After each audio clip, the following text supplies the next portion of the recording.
आजचं पत्र मी घेऊन येत आहे स्मशानभूमीसाठी.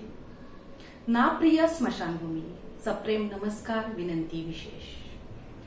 तुला दिवसा पाहिले तरी भीतीने घाम गळतो माझा, आणि रात्रीचे तुझे दर्शन स्वप्नातही नको वाटते. भयानक शांतता असते तुझ्या दारात, नाहीतर जल्लोष असतो अश्रूंचा. माझ्या जवळची लांबची गावातील माणसे देवाघरी गेल्यावर सरणावर चढतात तुझ्याच भूमीत. जाळताना आणि जळतानाही पाहावे लागते काळजाच्या तुकड्याला. किती यातना होत असतील त्या आईस, आणि जेव्हा सरणावर चढवतात त्या नववधूच्या पतीचे प्रेत, तेव्हा तिचा आक्रोश नाही सहन होत ग. चिमुड्यांचे बाबा, आई, कोणाची बहीण, कोणाचा भाऊ तुझ्याच भूमीत सरणावर चढतो, जळला जातो. हे सगळे पाहिलेले असते म्हणूनच घाबरतो जीव तुझ्या आसपास फिरतानाही. भूताने झपाटल्यासारखे पळत सुटतो आम्ही तुझ्या जवळून जाताना. कशाचा तरी आवाजही ऐकू येतो, कुणीतरी दिसल्याचा भासही होतो. खरे तर हा आमच्या मनातील भीतीचा गाभारा आहे. मनात खोलवर रुजलाय तो. स्मशानभूमी म्हणजे मेलेल्या माणसांचं घर. ती माणसे दिसतच नाहीत. आम्ही येतो ना शोधायला आमच्या माणसांना आठवण आल्यावर. त्यांची आठवण अनावर झाली की पावले आपोआप तुझ्याकडे वळण घेतात.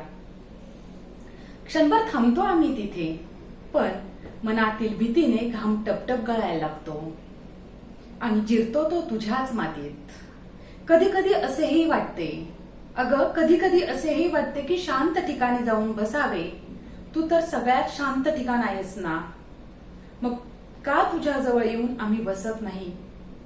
काळीच करपून निघते जेव्हा चालत्या गाडीतून तुझ्या भूमीत प्रेत जळताना पाहतो. तेव्हा घरी पोहोचेपर्यंत हृदयाचे ठोके वाढलेले असतात आमच्या, आणि शंकांनाही काळजात घर केलेले असते. अनेकदा असे वाटते तुझ्याकडून खूप शिकण्यासारखे आहे, कारण तू तुझ्या भूमीत श्रीमंत गरीब भेदभाव करत नाहीस. सरणावर चढणारा तुझ्या लेकी फक्त माणूस असतो. लाकडांची रीग लागते, तुपाचा सडा पडतो, आणि ज्वाला पेटली की सरणावर चढलेल्या माणसाचा जीव पेटून उठतो. अरे हे लोक मीठ पेटतात रे त्यावर. आधीच भाजून निघालेलं शरीर, त्यात मिठाचा मारा, किती जखमा आणि किती वेदना त्या शेवटी जाताना. तुझ्या दारात येतात, सगळेच नतमस्तक होतात. एक दिवस प्रत्येकाच्या आयुष्यात येणारा आहे तुझ्या भूमीत विसावा घेण्याचा. कितीही शांत, कितीही आक्रोशात असू देत तू, तो निर्जीव जीव नाही घाबरत, नाही भीती वाटत त्याला तुझी. घामानं नाही गजबजत त्याचे शरीर.